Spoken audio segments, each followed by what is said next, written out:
What you are seeing is the arrest of a man who 30 years ago shot and killed Jay and Steve Watson during an ATM robbery, and the successful conclusion of Reserve Officer Watson's investigation. Hi, I'm Rusty Beck, and this is Identity, a vlog dedicated to exploring what it means to be human. This is the final installment of a story that I've been calling The Long Shadow, which concluded today when these two suspects stood in open court and confessed their crimes in exchange for pre-agreed upon sentences. Buzz, has justice been done? Yes, I think it has. And in exchange for a statement against his accomplice, Gene Hecht received another life term. And he'll live out that sentence in Kern, where he's already been incarcerated for the last 28 years.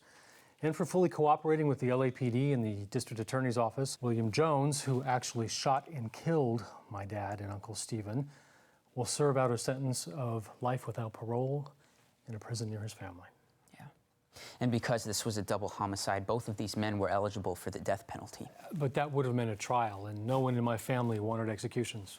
No, I know that you and I already talked about this a little bit, but I have a serious question for you.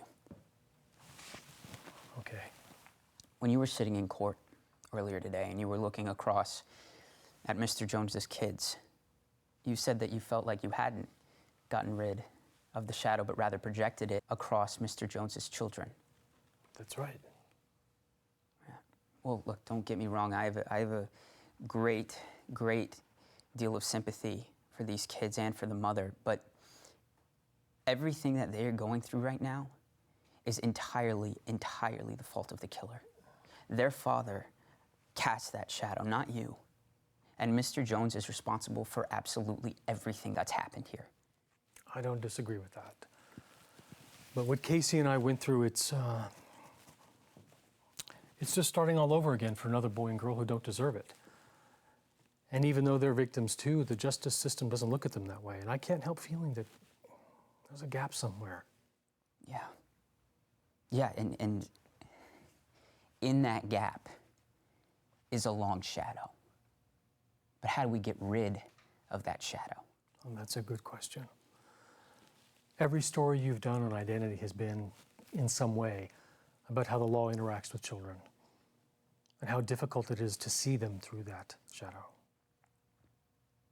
Which is why I need to stop calling myself a journalist and accept the fact that I've become an advocate. Thank you, Buzz, for helping me to reach that decision and for being the subject of what could end up being my final identity. Well, thank you for all your help and your passion for wanting to see me succeed. I appreciate it very much. Thanks, Buzz.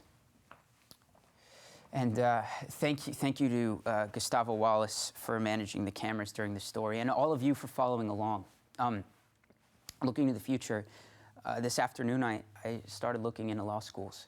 And one day, instead of just telling stories about the most vulnerable members of society, I hope to find a way to make their lives better.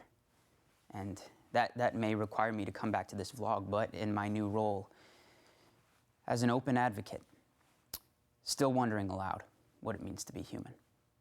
And until then, I'm Rusty Beck, and this is Identity.